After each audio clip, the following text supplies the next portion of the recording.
Hello friends, welcome to straight और simple. Straight और simple इसलिए ताकि कोई भी टॉपिक मैं आपको स्ट्रेट और सिंपल तरीके से बता सकूं। तो आज जिस टॉपिक पे हम लोग बात करेंगे वो है डॉक्टर्स के अगेंस्ट वायलेंस। आपके और मेरे कई फ्रेंड्स होंगे जो डॉक्टर हैं, उनसे जब भी हम बात करते हैं तो पता चलता है कि उन पे कितना प्रेशर है, वो किस माहौल में काम कर रहे हैं। पर ये जो वायलेंस हो रहा है इनके साथ, ये कोई नई बात नहीं है। बहुत दिनों से, बहुत सालों से ये सब चला आ रहा है। ये अलग बात है कि जो वायलेंस का अभी जो ग्राफ बढ़ता ही जा रहा है, ये एक बहुत ही पीक लेवल पे चला गया है और हमें अब ये समय आ गया है कि इसको सीरियसली एड्रेस करें, क्योंकि अगर ये इसी तरह बढ़ता रहा तो बहुत ही बुरा प्रभाव पड़ेगा हमारी सोसाइटी पे। अभी इस वायलेंस में ना दो पक्ष है, एक डॉक्टर का पक्ष और दूसरा जो पेशेंट है उनका साइड।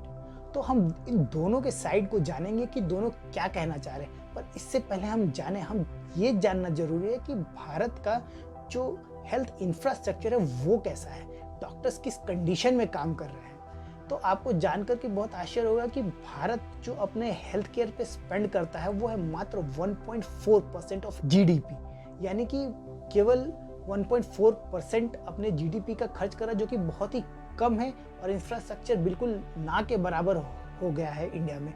देखिए, एक जो WHO है उसके अनुसार से जो रेशियो होना चाहिए, यानी कि कितना पेशेंट के ऊपर कितना डॉक्टर होना चाहिए, वो है 1 for 1000 people.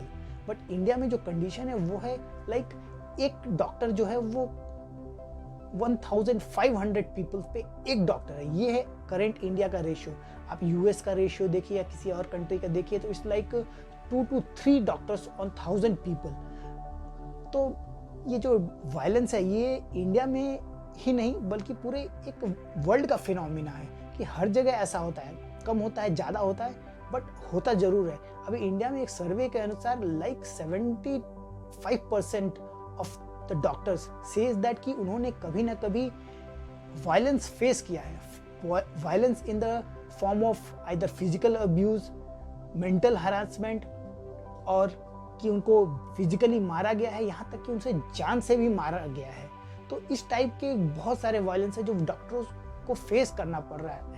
And 45% of doctors ये फियरफुल होते हैं कि उन्हें इस पेशेंट के पास जाना चाहिए या नहीं, या क्या करना चाहिए। दे फियर कि वो अपने पेशेंट्स के पास जाएं।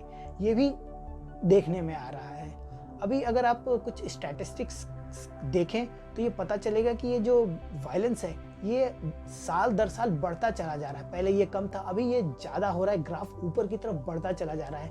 इसका कारण अगर आप डॉक्टर से पूछें तो वो उनका कहना है कि हम बहुत ही स्ट्रेस में काम करते हैं, हमें बहुत ज़्यादा काम करना पड़ रहा है, नंबर ऑफ पीपल अधिक है। वो पेशेंट्स जो है वो समझ नहीं पाते चीज़ों को कि वो डॉक्टर उन्हें क्या समझाना चाह रहे हैं, और उनको लगता है डॉक्टर्स को कि कोई गैप है हमारे उनको बताने में, और जो पेशेंट हैं उनके रिलेटिव्स को समझने में। डॉक्टर को लगता है कि जो हम डेली का काम कर रहे हैं, they know better and they should be given opportunity कि हाँ वो अपना काम से सही कर सके।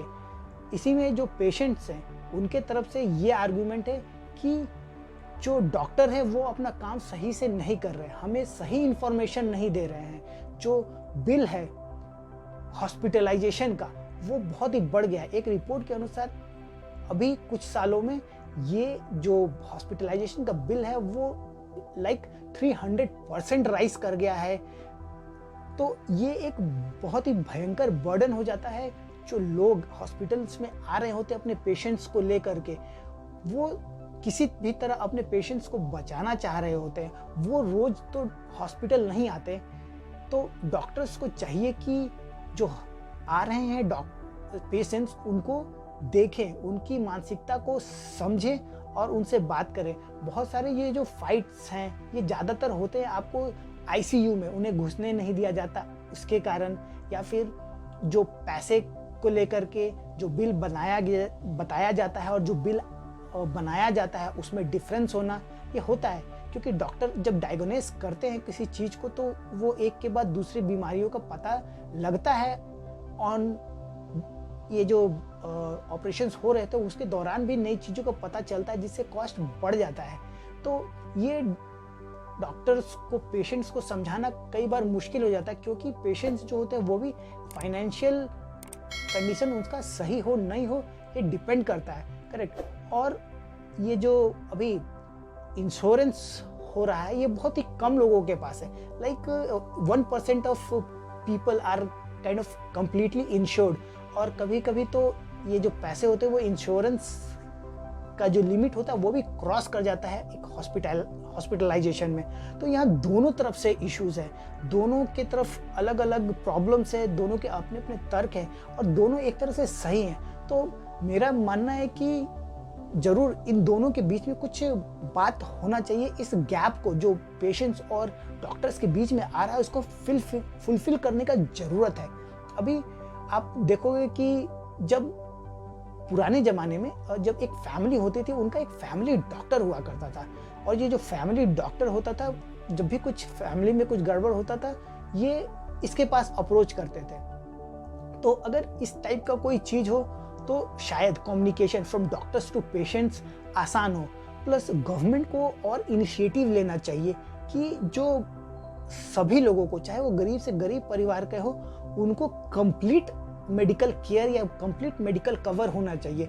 यानी कि गवर्नमेंट को कम से कम एजुकेशन और हेल्थ केयर ये जो दो बेसिक चीज़ें हैं इनको एब्सोल्युटली फ्री करना चाहिए। हाँ, उन्हें प्लान के साथ आना चाहिए कि इस चीज़ को करेंगे कैसे, क्योंकि व्हेन थिंग्स आर फ्री तो इसके नाजायज यूज़ भी होता है, लोग इसका गलत फ़ायदा भी उठाते हैं। तो इसको भी देखना होगा गवर्नमेंट को। बट ये जो फाइनेंशियल इश्यूज़ हैं और जो कम्युनिकेशन गैप है, अगर इन दोनों को मेंड कर दिया जाए तो जो वायलेंस हो रहा है उसमें हम कमी ला सकते हैं। प्लस अपना जो जीडीपी है में जो पैसा डाल रहे हैं हम लोग इस हेल्थ इंफ्रास्ट्रक्चर में उसको भी बढ़ाने की ज़रूरत है, ताकि हम बेटर हेल्थ फैसिलिटीज़ प्रोवाइड कर सके अपने सिटीजन्स को। और एक कंप्लीट प्रोग्राम होना चाहिए हेल्थ केयर पे। गवर्नमेंट ऑफ इंडिया ने शुरुआत किया है इसका आयुष्मान भारत से, बट इसमें अभी और भी बहुत सी चीज़ों को करने की ज़रूरत है ताकि इसको हम एक ऐसे फ्रेमवर्क में ला सके ताकि सब लोग बेनिफिट ले सके इसका। मेडिसिन से लेकर के जो इलाज होता है सब पे इसका अब मिलना चाहिए। ज़्यादातर ये देखा गया है कि जो सर्जरीज के दौरान पेशेंट्स का डेथ हो जाना, गलत मेडिसिन का ले लेना, डॉक्टर्स कन्विंस नहीं कर पाते पेशेंट्स को कि क्या प्रॉब्लम है, समझा नहीं पाते, और इससे क्या होता है कि एक डिटैचमेंट हो जाता है और ट्रस्ट कमी हो जाता है लोगों का डॉक्टर्स पे, इसलिए भी ये वायलेंस इंक्रीज करता है। और एक फैक्टर है मीडिया, जो कि ये नहीं बताता कि जो डॉक्टर्स है वो हमारे लिए क्या कर रहे हैं और पेशेंट्स और डॉक्टर्स के रिलेशंस कैसे होने चाहिए। और आजकल तो बहुत अलग अलग तरह के मेडिसिन्स भी आने लगे हैं, यानी कि allopathic, Ayurvedic, homeopathic, all these things. तो हमें जो साइंटिफिकली प्रूवन अप्रोच होता है मेडिसिन का उसको ध्यान में रख करके उसको प्रोपोगेट करना चाहिए और ये समझाना चाहिए लोगों को कि आपके लिए क्या सही होता है।